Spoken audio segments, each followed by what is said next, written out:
welcome to the inaugural episode of DroppTuned, your new favorite music podcast. My name is Derek, this is Sparky, and we are going to be talking about our favorite music.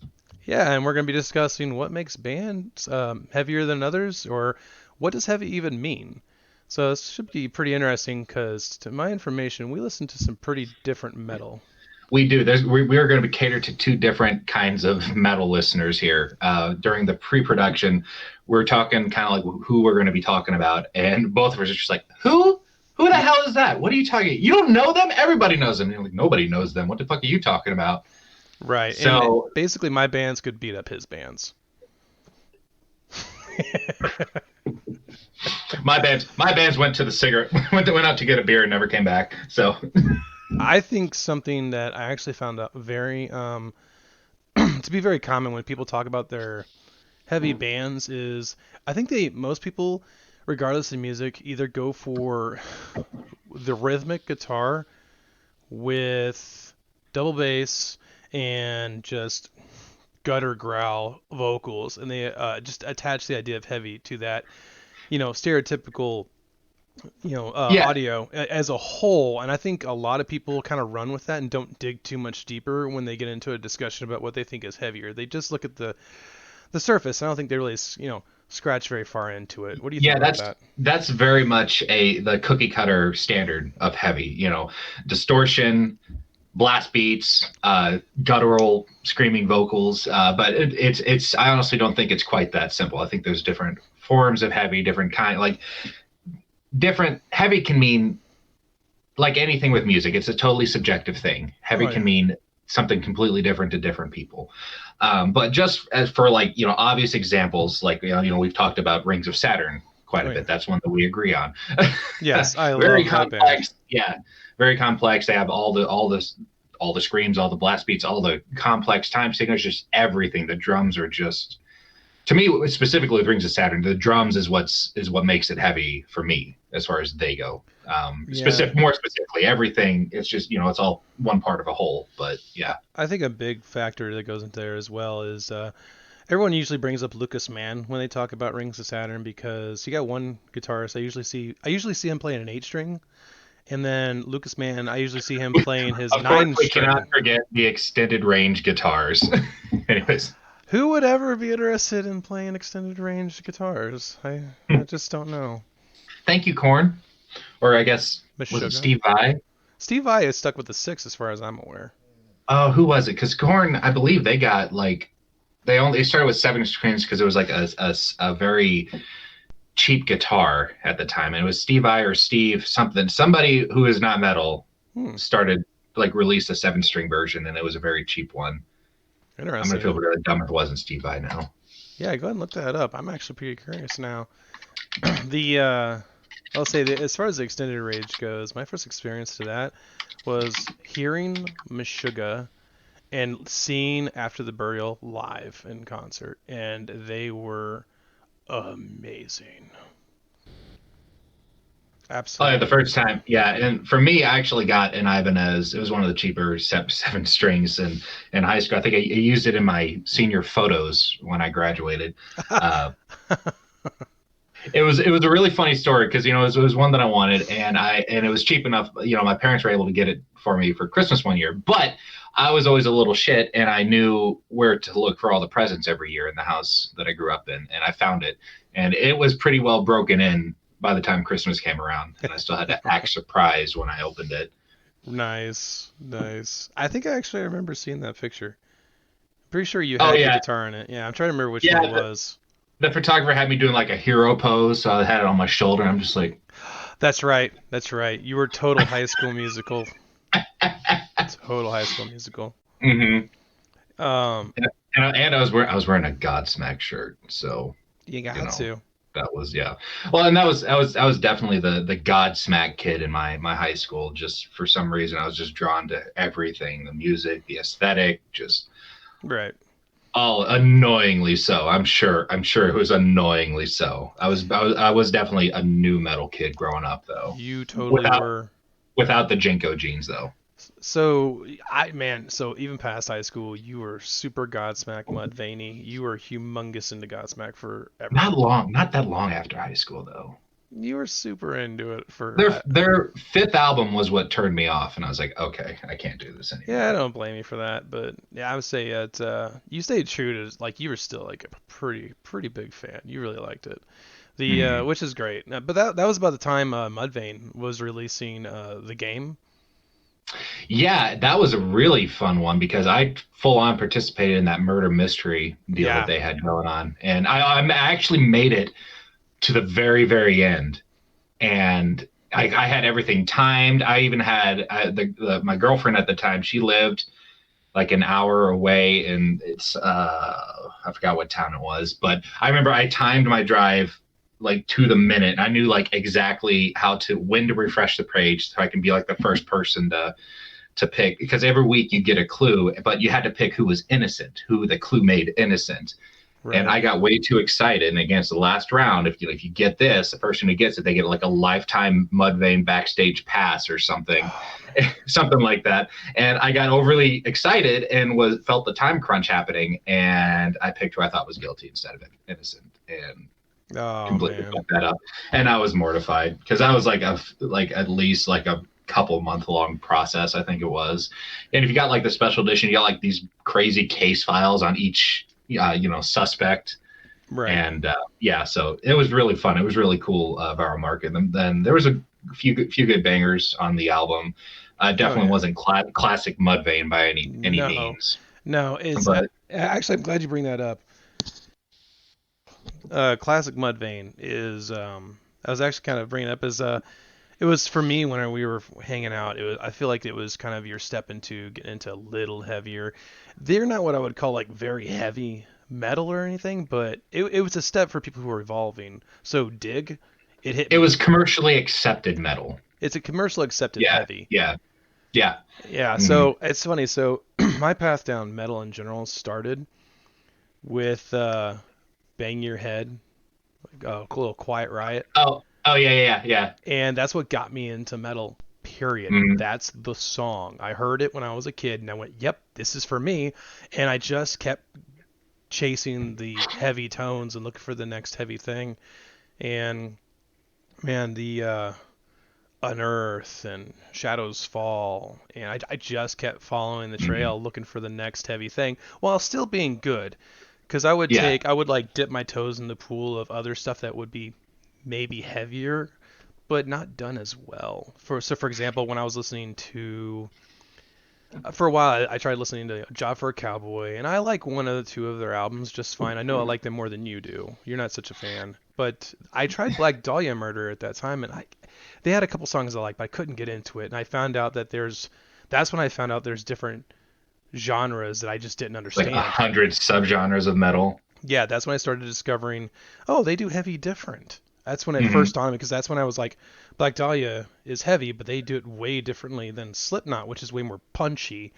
And And melodic and at exactly, times, and yeah. Um, exactly. for me, the first song was of course Godsmack for me, and it was actually totally by chance, and I have no idea how I got into the music that I listen to now because I grew up all around country. Like and I was an only child, and I was kind of like the weird kid at school, so I I have Right. no clue how I got into what I got into. But initially, I remember the music teacher I had in grade school had talked about Godsmack for some odd reason, and for some reason the name just stuck with me. And I think I was like 12 or 13, and uh, it was like my birthday. I was in Walmart with my dad, and he was like, "Yeah, go pick out a CD or something if you want." As if a kid could know exactly what kind of CD they want to have. Well, no, that's not true because at the time, it was a big jump because I kind of went from like NSYNC and Backstreet Boys straight into like Godsmack and Disturbed and Mudvayne. There was like no phase or anything that happened. Um, but Faceless had just come out, and I at a young age I knew I loved horror. I'd always watched the Nightmare on Elm Street movies because I'd always try to figure out how they did the scenes and stuff. Well, if I wasn't in music, I would definitely be in movie production of some sort. But the on the cover, it looks just like Freddy coming out from the wall. So I was like, well, this is extremely interesting. And I remember my teacher saying something about this band, so it's got to be somewhat cool, I guess. So we put it in, and straight out of line, as soon as that kicked in, like that was just like that was like a big bang moment for me. Like that was like a new Derek was born. And it was all just downhill from there.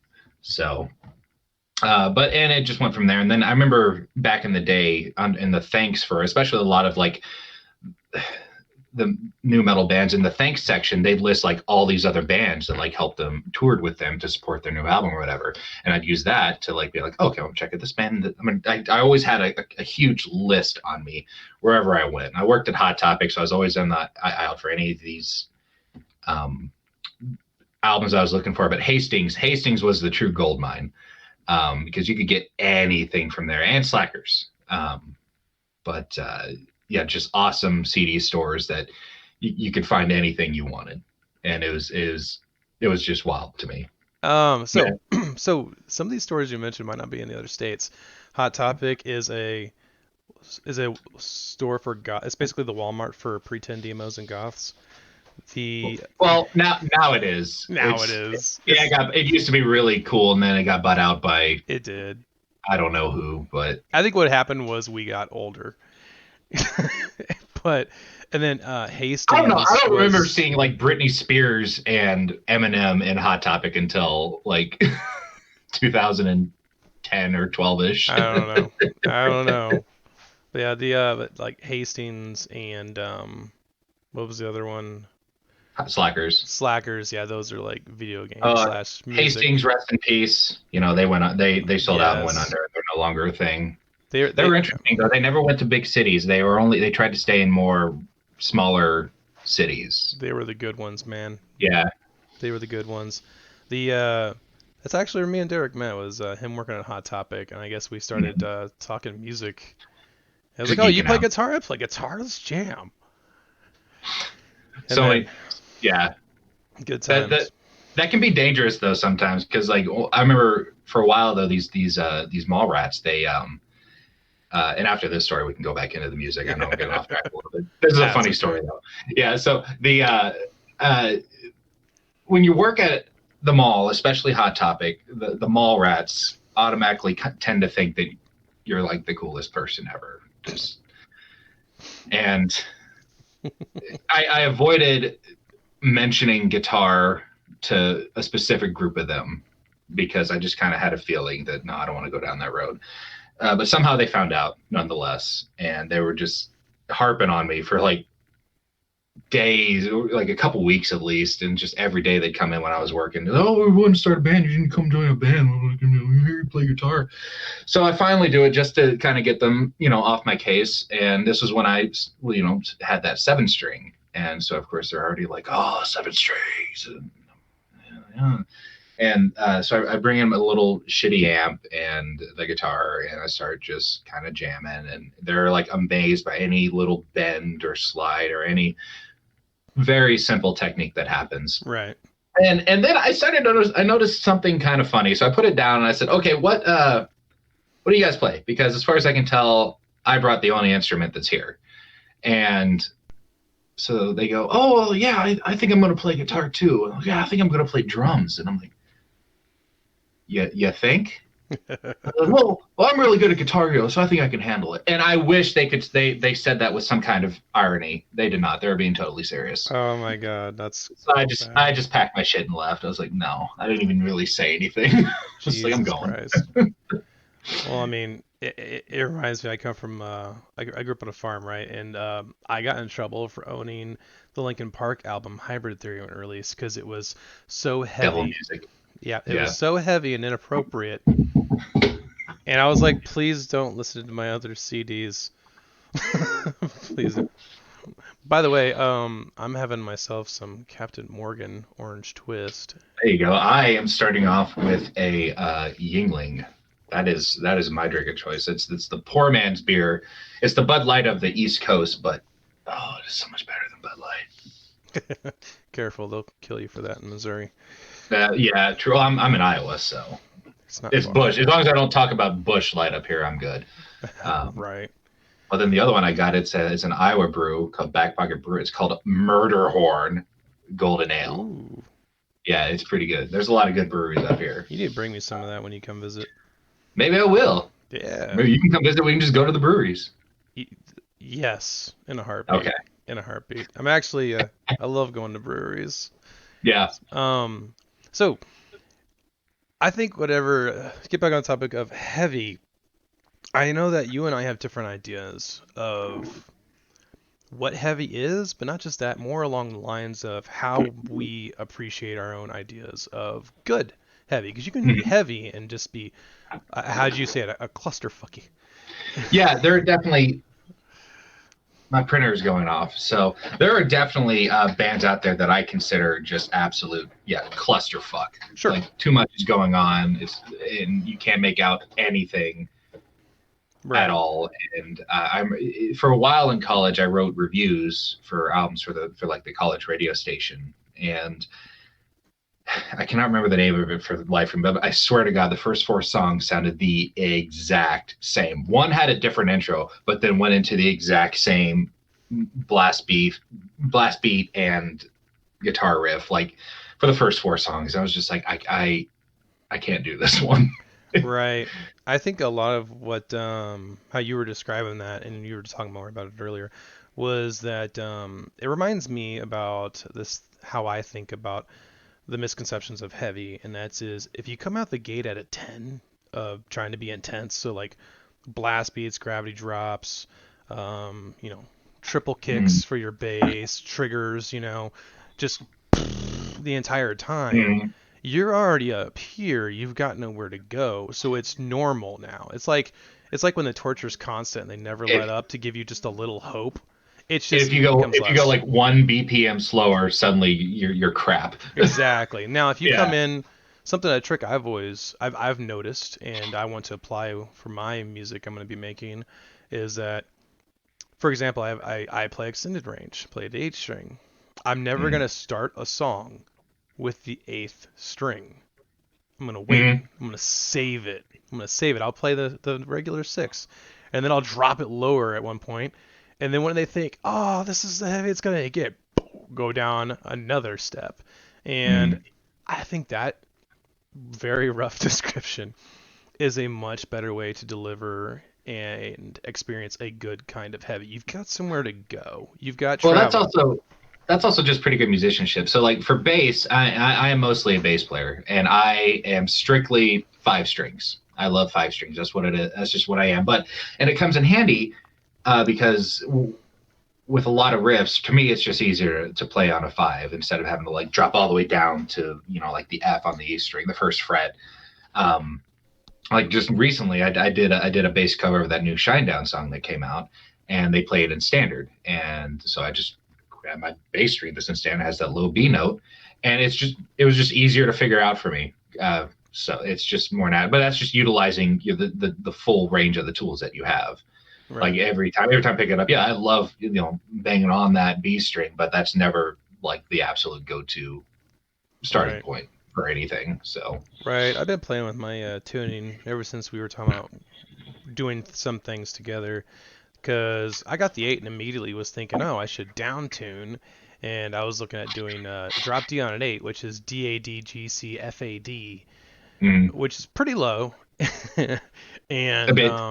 the strings, I noticed I haven't put the good strings on it yet. So I Mm, got the same strings Meshuggah uses. They're pretty much the godfathers of the 8 string. And I was like, what's good for them oh is yeah. good for me. And so it'll be better, but they were too loose and it wasn't playing as good. It sounded deep, but it's like I'm already got an 8 string. It's already getting really deep. When you say you like to play standard and you want me at standard, I started thinking I've got the extra 2 strings to work with for deepness. If I can't achieve that with this, maybe I'm doing something wrong. So I think I'm gonna make myself play in standard and just see what I can concoct with that, and then maybe I can, instead of having to worry about being dropped, I can do Mm, the full spectrum. And I've been trying to picture that whenever I listen to a lot of these bands I listen to. And I think it comes back to that. I leave somewhere to go with it. And I think a lot of bands, like some bands that do it really well, I say After the Burial, has mm, amazing delivery. They never start at their heaviest. They always they jaunt you around a little bit. They tease mm. you and then they just bitch slap you and it's amazing. They do such an amazing job. I actually think that and Parkway Drive was probably the last for me the last new heavy metal that I really got into. I think I'm just getting old and I just got too much nostalgia. But like all these new bands that are coming out, I just cannot for the life of me get into them. There's a lot of new music that I really get into, but I would not label it as heavy anymore. So this is where I think it's going to get kind of interesting. So let's start this off. Let's each give an example or two of who we think is heavy, and let's go Mm. from there. You go ahead and go first. Who do you think is Who a heavy?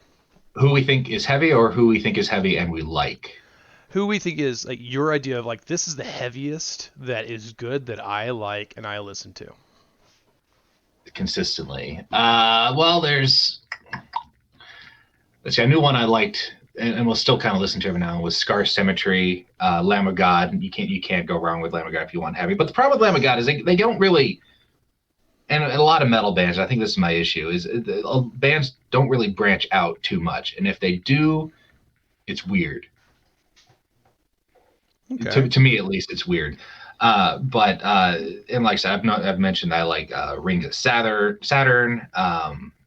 But but I also like vocally is kind of like what usually grips me the most on a song, at least at first, because it's always a layered process when I listen to something new. But vocals, it's always the face of the song, and I really liked Scar Symmetry. Scar Symmetry. I can't talk.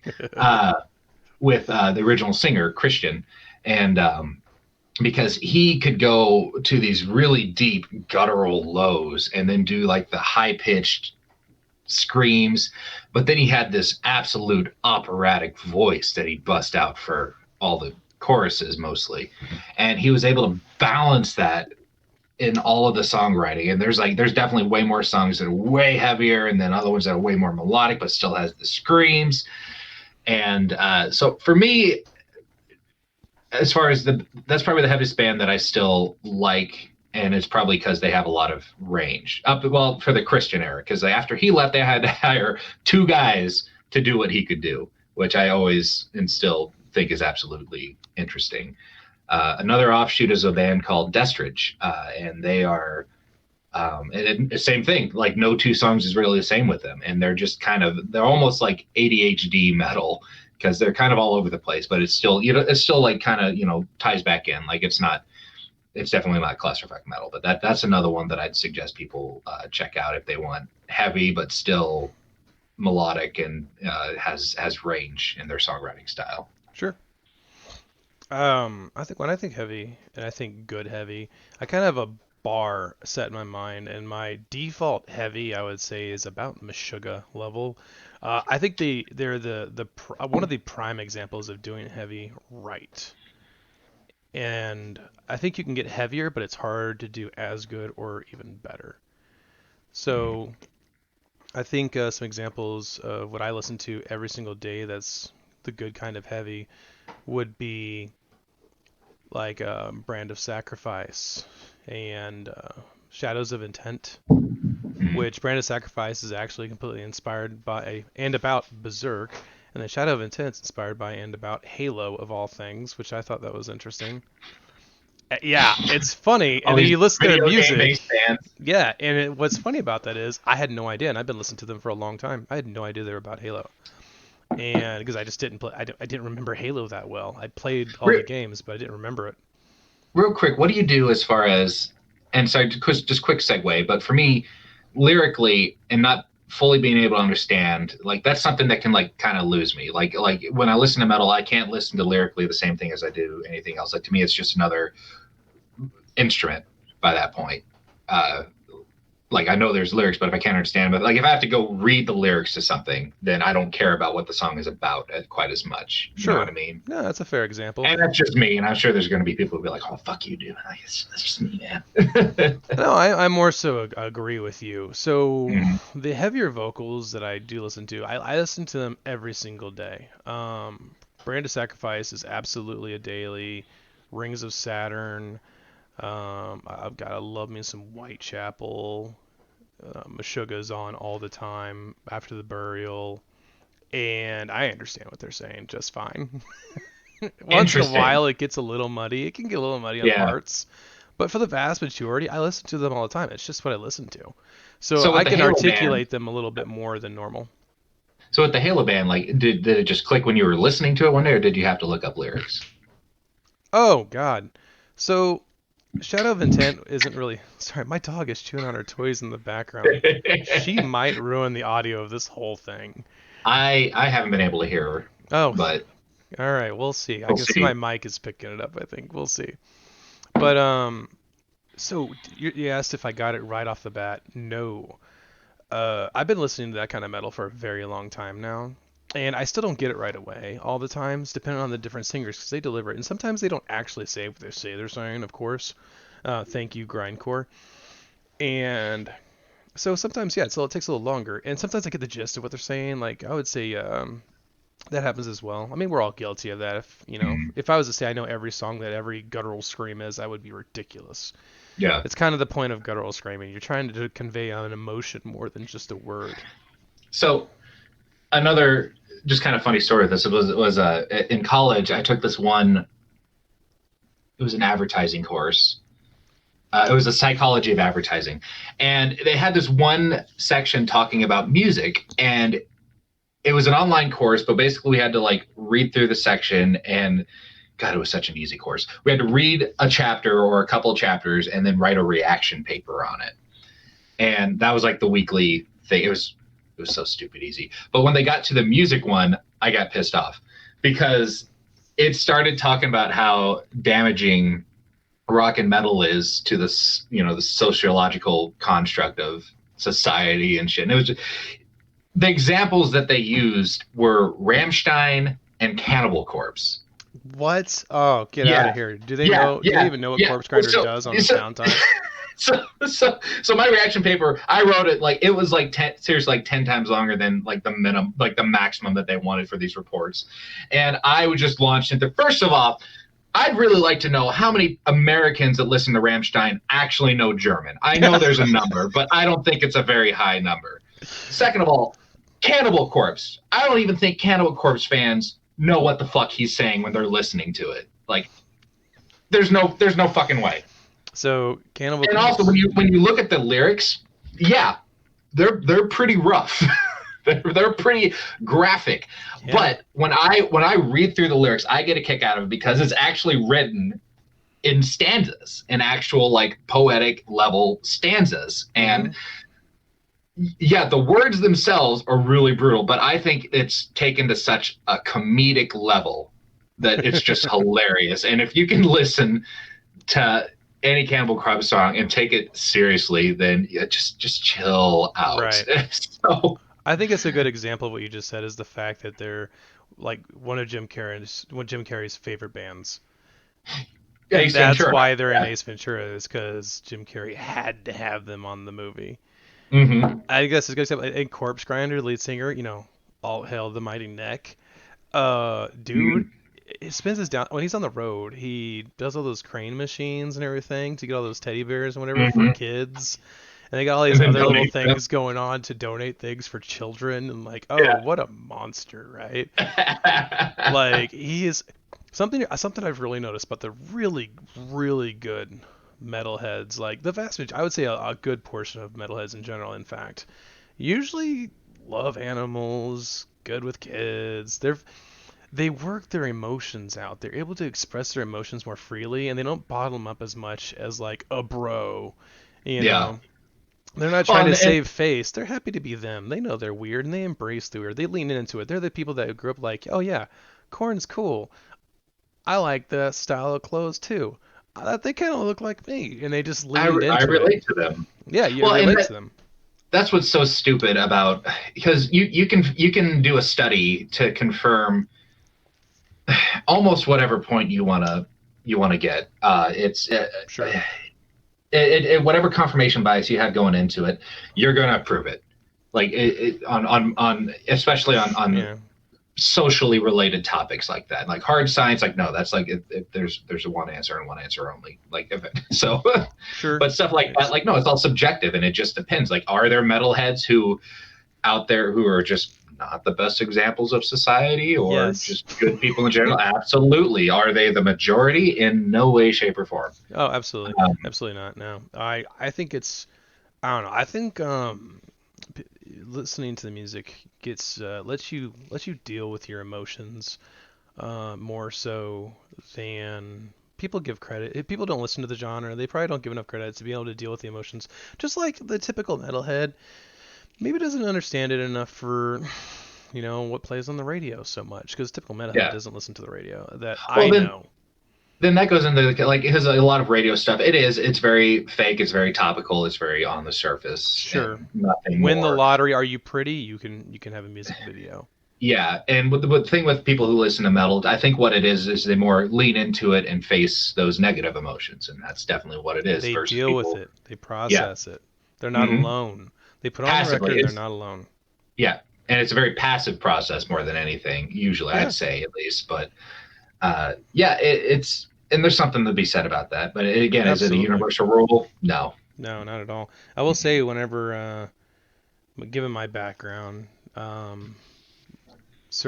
did 15 years in the United States Army, and I'm in a position of leadership nowadays, and it was stressful, man. And you're going through a lot of things that aren't easy to deal with, and I that probably also helped feed me into the want for heavier and heavier metal itself. Mhm. I delivered more of a taste of it because I had to find something to match that intensity, Mhm. if that makes sense. And That to me it does. I can appreciate the intensity. It speaks to me. It's not just edge lord and hard for the sake of being hard. It's more of the my emotions and experiences have gone to this extent in the spectrum, and this music does as well.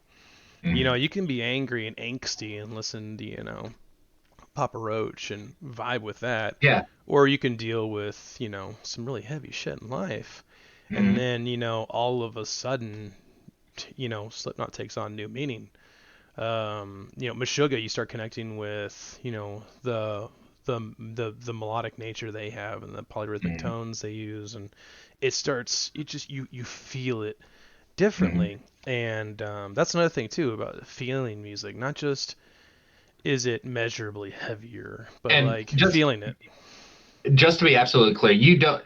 Nobody is saying you have to listen to heavy music to deal with emotions Oh, of any absolutely kind. not. Yeah, Absolutely not. no, Nothing puts a smile I on my know. face like Aha's Take on Me. I'm just saying. Yeah, because like people, I know. Shinedown, I mentioned before, like their music seems to help out a lot of people, and Oh more so yeah. because it seems like Brent Smith. It seems like he's very face value. Like what you see is what you get with him, Yeah. and you can almost feel in Shinedown's music that he speaks his truth. Now, what you think of the music itself? That's definitely a different conversation. Sure. I will Um, say um Simple Man and 45 Chef's Kiss gets me in my feels, man.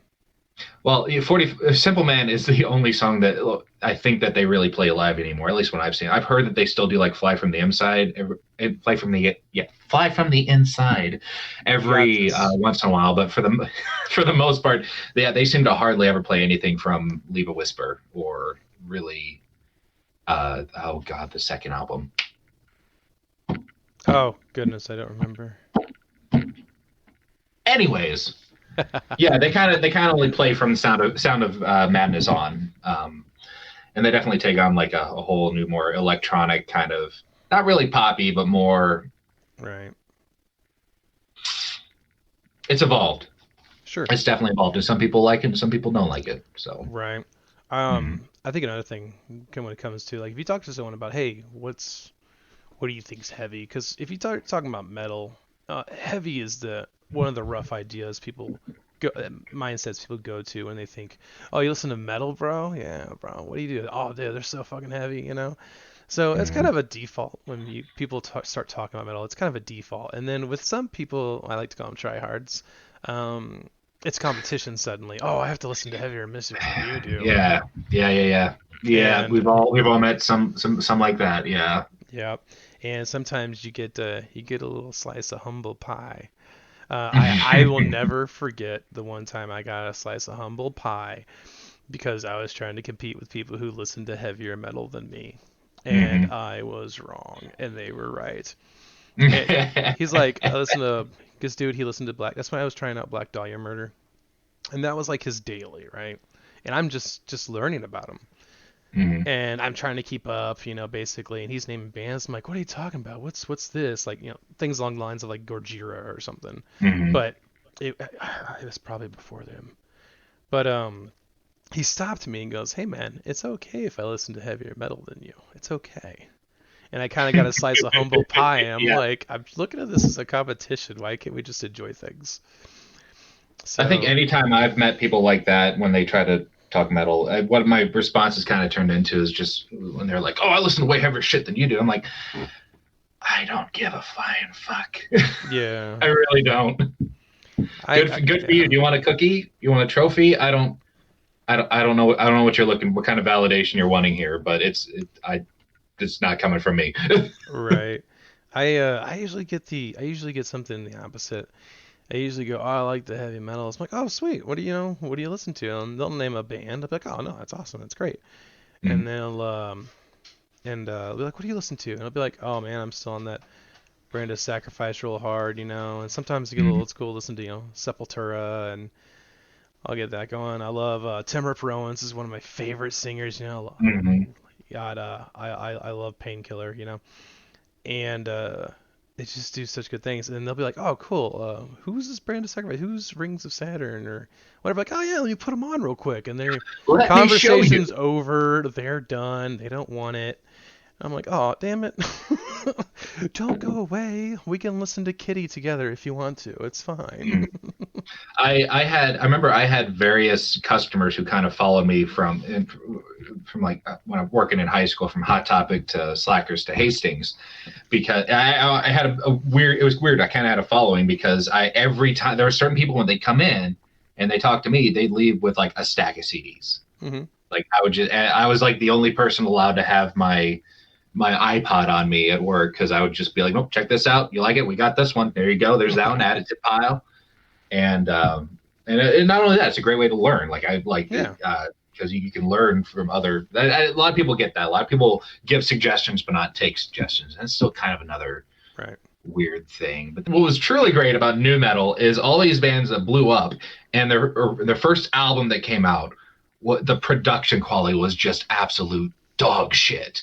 Like Korn's first album, it is a classic in and of itself, but Hmm. it sounds like it was recorded in a tin can comparatively, and or like another one of my favorites, Spine Shank, their first album, like and these are albums you can't. I know I'm stepping into dangerous territory because these are albums you can't really talk shit about, but I was about to and say, and I'm not, but like yeah, the first album, and it's just a weird fun. Like I still listen to them, I still like them. Like I'm not right. talking, but like production quality, it just wasn't there. But that's also part of the charm Sure. that Yeah. goes with that era. The first Deftones album, same deal. Like again, it sounds like it was recorded in a tin can, Love but that it's the one album. that it's like that's the one that put them on the map. Adrenaline, Right. put them on the map. So So it's funny you use the examples of your go-to knee jerk is Korn and Spineshank. I've actually gotten to see both of them live, and you want to talk about two of the greatest performances I've ever seen. I've seen a lot of bands, but mm, Korn was absolutely fantastic. They mm, sounded every bit as good or better than their albums when they were live, and it was just they had a presence. They played for 2 hours straight. I'll never forget. It was Rockfest 2009. They freaking slayed it. And then Spineshank, I'm pretty sure it was the Music as a Weapon tour. mm. Disturbed didn't show up to their own freaking tour for that one because they didn't want to hit Missouri twice. Well, that's disturbing. Yeah, and but I got to meet Chimera. Rob There you Arnold go. is a true freaking gentleman. I was a little starstruck, and he took it in stride. He rolled with it. He made me feel like a real cool dude. He was awesome. But Spineshake, it was their comeback tour, right? They were saying, oh, "This is our comeback. We're finally coming out. It's been X amount of years, Mm, and we need a mosh." Everyone's. He looks over and like everyone's lined up to get into the. It's in Kansas City. It's at the Uptown Theater. Everyone's lined up to get into the show. You can see the main bands, which are Chimera, Killswitch Engage, and it was going to be Disturbed. And they want to go, I want to thank all of you true fans out here for staying out here instead of being on the wall like those pussies. And he goes, let's get a mosh, show them what they're missing. Who's going to start it? And I'm leaned up against the railing, and like the guitarist keeps jumping on the cabinets and stuff, you know? And I'm like, me, I'll do it. And he goes, all right, you get it started. And they start just doing a little build up, waiting. And I'm walking around the crowd. Who am I going to start this with? And I see, of course, I look for the biggest possible guy I can. Mm-hmm. And he just looks at me. He knows. And he just grins. He starts nodding. He goes, yes. I'll never forget this. It's one of my favorite moments of my life. And I just run up to him. And I just deck him in the face, full force, hard as I can. Lead singer goes, oh, shit. Oh, so you're not moshing. You're actually just fighting. I started it with a punch. It became a massive mosh, and like the walls of Jericho closed in. And it was a moment. But the lead singer, I hit him. Lead singer, oh shit, and then they'd get into the song. One of my favorite live performances ever. I was a part of it. It was so cool. The first time I saw Lamb of God, it actually made it onto one of their videos because it was in Kansas City, and they had footage of the Wall of Death that happened there. But what made this show make it to the video was that some truck had hit a power pole outside, so the lights went down. Everything shut down inside the venue. It was pitch black. But it was actually just the house lights. So their actual speakers and everything still worked. So they were able to continue the show with backup lights and stuff. Mm-hmm. But it was cool. The first time I saw them, it kind of got immortalized in their, I think it was like their second or third DVD. It was when Sacrament. It was the tour for Sacrament, I believe. Okay. So, but that's a good one. That was that. But it also, real quick, going back to Spine Shank, I actually ended up seeing them when they did their last album cycle for Anger, Denial, Acceptance, which came out in 2012, I believe. But I got to see them because they came to like the tiniest venue in Des Moines, and it was just cool. And I love going to that venue, especially if I can see a band I really like, because the chances of being social with them like just skyrockets. It's like damn near like 95% you're going to actually be able to talk to them and stuff. So, but it was cool. And I remember, and just to kind of tie everything together, I had one buddy who was with me who he'd always give me shit because I didn't listen to as heavy as stuff. It was always in good humor. But I remember this was hilarious because I was talking to, I believe it was the bassist, and I was wearing a Meshuggah shirt, but we were talking about music, and we were actually talking about Nickelback and not bashing it. And so my buddy, he's freaking, I was like, really, you're sitting here talking to Spine Shank wearing a Meshuggah shirt about Nickelback. What the fuck is going on? I mean, now that you bring up Nickelback, I think it's very important we bring up that, that's the heaviest band that ever existed. It's Nickelback, bro. There is. Well, actually, it is funny because what was it, that last album? One of the last albums, they had that one song come out that had a very genty riff. Right. Yeah. It was hilarious because I think it was it Suicide Silence that got the new singer, or was it Job Fair Cowboy? See, I thought the one they were being comparing it to was no, not those. The ones that did Pray for Plagues. The band that sung Pray for Plagues. Oh man. Anyways, it was one of those two, and one of these just grindcore bands. They had a new singer, and the new album came out, and it was just comparatively soft as hell. So it was a weird time to be alive because you had Bring Me the Horizon. No, it wasn't Bring Me. It definitely wasn't Bring Me. No. Okay. No, right. It was heavier than that. But see, there we go right now. No, it was way heavier than that. So no, I believe it was probably Suicide Silence. I do need to check that, so do not quote me on that at the moment. Okay. But it was a weird time to be alive because Nickelback was getting reviewed in a Gent online magazine, and so they had Nickelback had a heavier song than the whole new Suicide Silence album. That's insane. I've been hearing jokes about this. I think Suicide Silence is getting mixed up with other bands. I've heard this story a few different ways. I'd have to look into it myself, but yeah, I've been hearing that. That's pretty funny. So heavy is really relative. It really is. What's heavy to one person is not going to be heavy to another, and what's heavy to one person, that's going to be way above the limit for somebody else. Again, that's the beautiful. It's simultaneously the beautiful and the awful thing about music is it's all subjective.